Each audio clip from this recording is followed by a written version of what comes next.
नमस्कार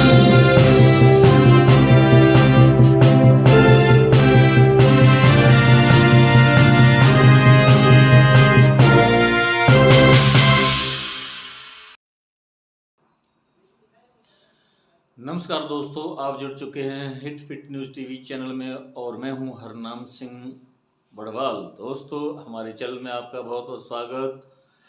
साथियों, आज आपने सोशल मीडिया में एक नई खबर सुनी होगी।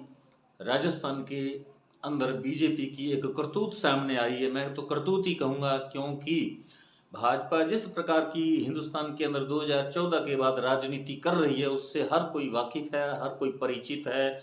और ये इतने इत्मीनान से झूठ भी बोलते हैं, जुमलेबाज प्रधानमंत्री खुद हैं, जैसा कि वो इतने फेमस हो चुके हैं, वर्ल्ड फेमस प्रधानमंत्री हैं, जुमलेबाज फेंकू भी इनको कहा जा रहा है। और ये आम चर्चा हर सोशल मीडिया प्लेटफॉर्म पर सुनने देखने को मिलती है, क्योंकि वो काम ही कुछ ऐसे कर रहे हैं। इतने बड़े पद पर, हिंदुस्तान एक बहुत बड़ा देश है, 150 यानी 140 करोड़ की आबादी वाला हिंदुस्तान देश है, और इसकी अच्छी पूरी दुनिया के अंदर साख है। एक इतना सम्मानजनक पोजीशन में है हिंदुस्तान, लेकिन 2014 के बाद एक ऐसा प्रधानमंत्री आया जो जुमलेबाज के नाम से प्रसिद्ध हो गया, और राजनीति का जो स्वरूप ही बदल गया। क्योंकि अब यहाँ देश के अंदर जो लोकतांत्रिक प्रणाली, उसको कहीं ना कहीं कुचलने का काम किया जा रहा है, और संवैधानिक संस्थाएं हैं जो उनको कुचला जा रहा है, उनका निजीकरण किया जा रहा है। और आम जो देश के नागरिक हैं, उनके लिए सरकार कहीं ना कहीं बिल्कुल संवेदनशील नहीं है। क्योंकि जब मोदी जी 2014 के अंदर आए थे, तो वो जोर शोर से, पूरे दमखम से, हर मंच से ये ऐलान कर रहे थे कि 65% जो जनसंख्या है ये युवाओं की है, और वे बेरोजगार हैं, और हम उनके लिए 2 करोड़ नौकरी का बंदोबस्त करेंगे, पूरे हिंदुस्तान के अंदर रोजगार दिया जाएगा, और देश कुछ ही समय बाद इतना विकसित हो जाएगा, इतना तरक्की करेगा कि ये विश्व गुरु कहलाएगा। लेकिन ये सब कुछ तो नहीं हो सका, लेकिन जुमलों में और झूठी अफवाहों से जरूर जो है मोदी जी खुद को भी विश्व गुरु बता रहा है, हिंदुस्तान को विश्व गुरु बता रहा है, और इतनी उन्हें गलतफहमी और मिसअंडरस्टैंडिंग हो चुकी है कि वो खुद इतना विद्वान अपने आप को साबित करने के लिए झूठ बोल रहे हैं। कभी वो कहते हैं मैंने चाय बेची वडनगर के रेलवे स्टेशन पर, जबकि वो उस समय, जब वो चाय बेचने का समय बता रहा है, उस समय वडनगर का रेलवे स्टेशन ही नहीं था। और कभी वो कहते हैं मैंने 20 साल आरएसएस के अंदर सेवा की, कभी कहते हैं मैंने पहाड़ों पर इतने वर्ष तक तपस्या की, और कभी इसी प्रकार की कई और बहुत सारी बातें कर रहे हैं, जिनसे अब वो मजाक के पात्र बनकर रह गए हैं। 10 साल, हालांकि वो हिंदुस्तान के एक बड़े देश के, बड़े लोकतंत्र के प्रधानमंत्री रहे, लेकिन 10 साल के बाद अब उनकी इतनी किरकिरी हो रही है कि जो उनका नाम था, जो उन्होंने शोहरत कमाई थी, जिस प्रकार उनका सम्मान था, उसको कहीं ना कहीं वो खुद ही उस पर पानी फेर रहे हैं, अपने किए किराए पर पानी फेर रहे हैं। इतने झूठ बोलते हैं, और पता नहीं उनको ऐसा कौन सा गुरु है, कौन उनको इस प्रकार की बातें लिख के देता है। जब वो मंच से बोलते हैं तो झूठ पे झूठ, झूठ पे झूठ बोलते ही चले जाते हैं। अब आज का जो मामला सामने आया है, वो आज से नहीं, वो जुलाई महीने से भाजपा ने राजस्थान के अंदर एक अभियान चलाया था, राजस्थान की सरकार को कटघरे में खड़ा करने के लिए।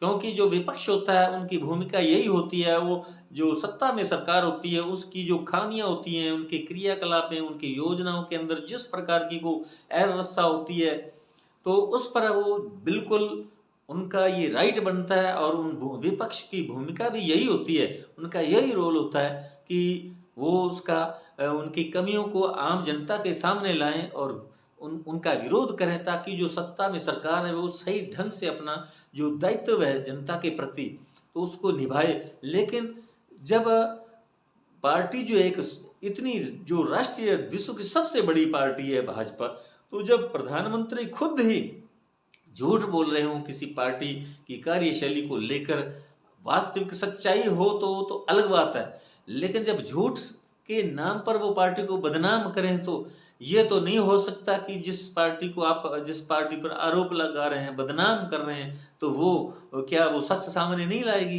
वो लाएगी। लेकिन फिर भी इतने जो प्रधानमंत्री इन सब चीज़ों को जानते हुए भी वो इस प्रकार की जो झूठी बातें फैलाते हैं, जुमलेबाजी करते हैं, तो वो कहीं न कहीं वो खुद पार्टी का नुकसान कर रहे हैं। खुद की जो उनका सम्मान था, उनकी रेपुटेशन थी, बनी थी 9-10 साल के अंदर उन्होंने, क्योंकि जो इज़्ज़त कमाना और रेपुटेशन बनाना कोई आसान काम नहीं होता। इसके लिए बहुत कुछ करना पड़ता है, मेहनत करनी पड़ती है, परिश्रम करना पड़ता है। खुद की छवि को गढ़ने के लिए, उसे बनाने के लिए, तराशने के लिए बहुत सारे प्रयास करने पड़ते हैं।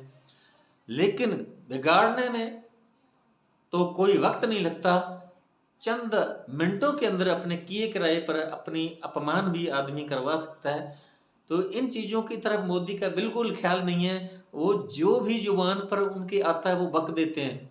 मैं तो यही कहूँगा, क्योंकि वो बकने का काम वो तो करते ही हैं खुद। जब वो हिंदू मुस्लिम के बीच नफरत की खाई को और गहरा करने की बात करते हैं, हिंदुओं को उकसाने की बात करते हैं, लड़ाने की बात करते हैं, भाईचारे को खत्म करने की बात करते हैं, तो बिल्कुल हर किसी को बोलने का अधिकार है। ये हमें संवैधानिक स्वतंत्रता का अधिकार है, समानता का अधिकार है, बहुत सारे अधिकार हैं, मौलिक अधिकार हैं।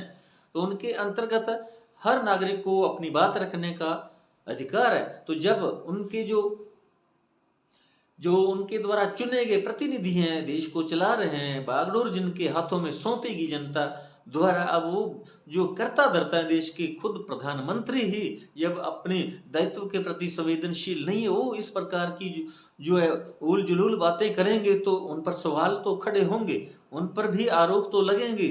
उनकी जो हर बात की जो पूरी जांच होगी, उसकी पूरी तहकीकात होगी।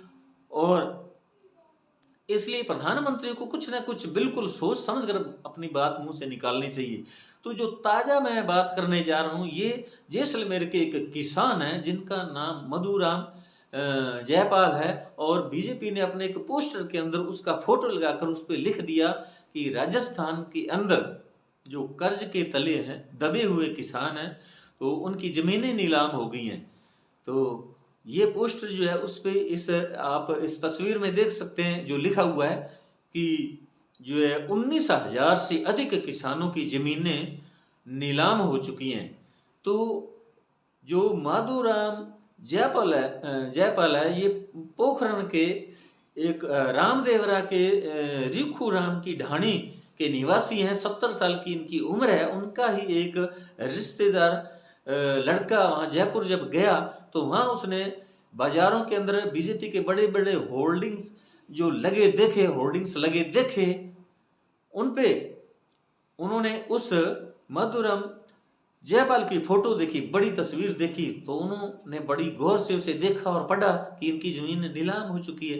तो उस पर तो लिखा था 19,000 से ज़्यादा किसानों की ज़मीनें नीलाम हो चुकी है राजस्थान में। ऐसा जंगल राज है राजस्थान के अंदर, यहाँ दलितों पर अत्याचार हो रहे हैं। जंगल राज किसानों की दुर्दशा की जा रही है। राजस्थान सरकार जो कोई ध्यान नहीं दे रही, उनकी ज़मीनें नीलाम कर रही है। तो कर्ज के बोझ तले दबे हुए किसान हैं, जो वो आत्महत्याएं भी कर रहे हैं। इस प्रकार की तरह तरह की जो बातें जो है बीजेपी जो है उन्होंने इन बातों का एक मुद्दा बना रखा है राजस्थान सरकार को बदनाम करने के लिए। तो उस लड़के ने जब ये देखा, तो उन्होंने वहाँ से उसकी एक फ़ोटो ले ली और उसने अपने ही उस रामदेवरा के जो निवासी हैं उनके जो जैसा कि आपको मालूम है, लोगों ने अपने अपने व्हाट्सएप पे ग्रुप बना रखे हैं, तो उसने वो तस्वीर उस ग्रुप के अंदर भेज दी। उस ग्रुप के अंदर जो जयपाल है, माधुराम जयपाल, उनके ही लड़के उस ग्रुप के अंदर जुड़े। तो जब उन्होंने ये देखी तस्वीर, तो उन्होंने अपने पिता से पूछा कि ये इस प्रकार का ये पोस्ट है, आपने ये कब अपना फोटो दे दिया? वो बोले कि मैं तो बिल्कुल, मुझे तो नहीं मालूम। उन्होंने ये बात जरूर बताई कि एक अजनबी था, उनके घर आया था, उसने फोटो ली थी। उन्होंने तो मुझे ये बताया था कि जो जो नुकसान हुआ है, प्राकृतिक तौर पर जो उनकी फसली नुकसान हुआ है, उसके लिए जो मुआवजा या क्लेम के लिए ये जो एक सर्वे पार्टी आई, इसलिए आपका फ़ोटो चाहिए, तो उन्होंने फ़ोटो वहाँ से ले ली उसकी। और ये नहीं पता, तो उन्होंने ये नहीं बताया कि वो इसका ये इस तरह से वीज़ा इस्तेमाल करेंगे, गलत इस्तेमाल करेंगे। तो उन्होंने जो है रामदेवरा के वहाँ के स्थानीय कोई भाजपा के जिला अध्यक्ष चंद्र प्रकाश, उनसे उन्होंने कहा, तो उन्होंने भी पल्ला झाड़ लिया। उन्होंने कहा कि ये मेरे जानकारी में नहीं है, किसने फोटो ये आपका वहाँ लेके गए, किसने ये पोस्टर छपवाया, किसने ये जो कर्ज वाली बात है बताई है कि जमीनें नीलाम होगी। तो जो माधुराम जयपाल उसने बताया कि मेरे पास 200 बीघा जमीन है, लेकिन हमने कोई कर्जा लिया है तो हमने किसान क्रेडिट कार्ड के आधार पर हमने वो कर्ज लिया और वो हमने चुकता कर दिया। हमारे पास तो अगर कर्जा कोई होता तो बैंक पहले हमें नोटिस देता, लेकिन ऐसी तो कोई बात नहीं है। हमने कोई हम पे अब कोई कर्ज नहीं है बैंक का, न किसी और किसी संस्था का। तो इस प्रकार जो बीजेपी की अब पोल खुल गई है। पश्चिमी बंगाल के अंदर भी चुनावों के दौरान इसी प्रकार प्रधानमंत्री आवास योजना के तहत एक लक्ष्मी नाम की एक दलित वर्ग की महिला थी, उसका पोस्टर चिपका दिया था और उसके लिए बहुत प्रचार प्रसार किया गया था। और उस समय जब उन्होंने भी ये अखबार के अंदर अपनी फोटो उस लक्ष्मी देवी ने देखी, तो वो भी अचंभित तो हुई कि ये क्या हो गया, मेरे को तो कोई आवास नहीं मिला और ये मेरा झूठा प्रचार किया जा रहा है।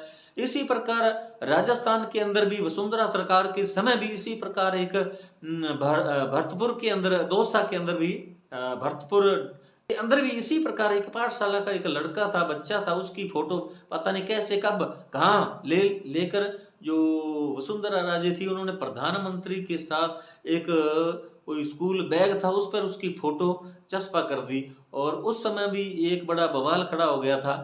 तो इस प्रकार जो भाजपा है वो झूठा प्रचार करती है, झूठे ब्लेम लगाती है, आरोप लगाती है विपक्ष को बदनाम करने के लिए। सत्ता की भूख इतनी उनको सता रही है और मोदी जी को इतनी कुर्सी की चिंता लगी है कि उनकी कुर्सी 2024 के अंदर छिन नहीं जाए कहीं, और अपनी स्वार्थ सिद्धि के लिए वो कहीं तक भी इतने गिर सकते हैं, इतने झूठ बोल सकते हैं जिसकी कोई सीमा ही नहीं है। ऐसे लोगों को शर्म आनी चाहिए जब झूठ बोलते हैं। जब झूठ सामने आ जाता तो कितनी किरकिरी होती है, तो पहले से इस प्रकार की हरकतें नहीं करनी चाहिए। एक राष्ट्रीय दल है, बड़ा दल है, विश्व का सबसे बड़ा दल है, देश भी सबसे बड़ा लोकतंत्र है हिंदुस्तान के अंदर, तो इस तरह पूरी पार्टी की भी का अपमान हो रहा है, इंसल्ट हो रही है और पूरे देश की भी किरकिरी हो रही है। तो इस प्रकार के झूठे जुमलों से देश नहीं चलता, बातों से देश नहीं चलता। कोरोना काल में भी आपने देखा मोदी जी ने खुद ताली थाली और टॉर्च से लाइट जगाने की बात कही कि इस प्रकार करने से जो कोरोना वायरस है वो भाग जाएगा। तो इस प्रकार की इतनी गिरी हुई बातें जिनका कोई सिर पैर नहीं है, इस प्रकार की जब बातें करेंगे तो किरकिरी तो होगी। तो ये जो प्रधानमंत्री नरेंद्र मोदी जी हैं, फिलहाल ये खुद ही भाजपा की कब्र खोदने का काम कर रहे हैं। तो खुद जो है महंगाई, बेरोजगारी के मुद्दे जो हैं देश के अंदर, बड़े मुद्दे हैं, राष्ट्रीय लेवल के मुद्दे, उन पर ये बातें नहीं कर रहे। भाजपा के छोटे बड़े राष्ट्रीय लेवल के सभी नेता जो हैं, वो असल जो मुद्दे हैं जिन पर बात होनी चाहिए, चर्चा होनी चाहिए, और जो सरकार का प्रमुख कार्य होता है, दायित्व होता है, उस पर बात न करके गुमराह करने की, लोगों को भटकाने की बातें करते हैं कि जनता का जो ध्यान भटकाया जाए और ये जो लोग हैं, नागरिक हैं, वो आपस में लड़े और किसी तरह से लोगों का ध्यान जो है वो भटकता रहे और हमें जो है सत्ता फिर से मिल जाए। और इस प्रकार ये जो भाजपा है राजस्थान के अंदर फिर से आस लगाई बैठी है कि उनके राजस्थान के अंदर परिवर्तन होगा, भाजपा की सरकार आएगी। लेकिन अब उनको कोई उनके पास मुद्दा नहीं है, क्योंकि राजस्थान के अंदर जो कांग्रेस सरकार है, अशोक गहलोत सरकार है, वो अच्छे से चला रही है।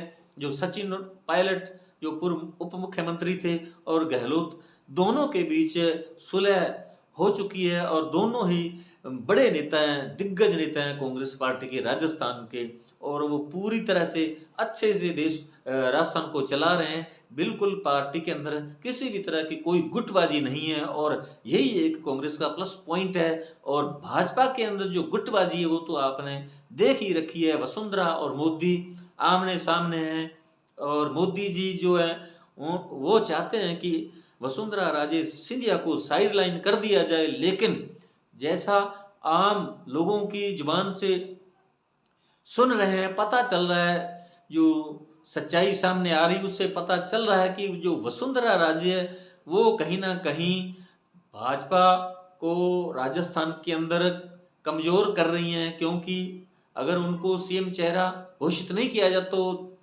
किया जाता है तो निश्चित तौर पर वसुंधरा राजे सिंधिया पार्टी के विरुद्ध कार्रवाई करेंगी। जितना भी उनसे हो सका उतना वो करेंगी। नुकसान भाजपा का, और भाजपा के जो सपने हैं वो साकार नहीं हो सकेंगे राजस्थान के अंदर। तो ये थी पोस्ट वाली बात जो आपको मैंने बताई। ये आप तस्वीर के अंदर देख पा रहे हैं। जो किसान है वो बहुत दुखी हैं। उन्होंने कहा है कि जल्द से जल्द भाजपा इस पर कोई कार्रवाई करे, मुझे आश्वासन दे, वरना मैं कोर्ट का दरवाजा खटखटाऊंगा। मुझे बिल्कुल अपमानित कर दिया गया है। मेरे पर कर्जा नहीं है, न कोई मेरी जमीनें नीलाम हुई हैं। तो जब एक किसान ये बात कर रहा है तो इसके साथ तो साथियों आप समझ सकते हैं जो 19,000 किसानों की जमीनें नीलाम होगी तो इस बात में कितनी सच्चाई है। तो ये बिल्कुल निराधार बात मानी जा सकती है, जिस प्रकार एक किसान ने सामने आकर ये सब पोल खोल के रख दिए। तो साथियों हमारा ये वीडियो आपको कैसा लगा कमेंट बॉक्स में जरूर लिखिएगा। और यदि आपने हमारे hit fit news TV channel को अभी तक सब्सक्राइब नहीं किया तो तुरंत सब्सक्राइब कर लें, ताकि आने वाली हर खबर से आप तुरंत रूबरू हो सकें। तो साथियों आप हमारी इस वीडियो को अधिक से अधिक शेयर करें, लाइक करें, सब्सक्राइब करें। आपका बहुत बहुत शुक्रिया, धन्यवाद, राम राम, सत श्री अकाल।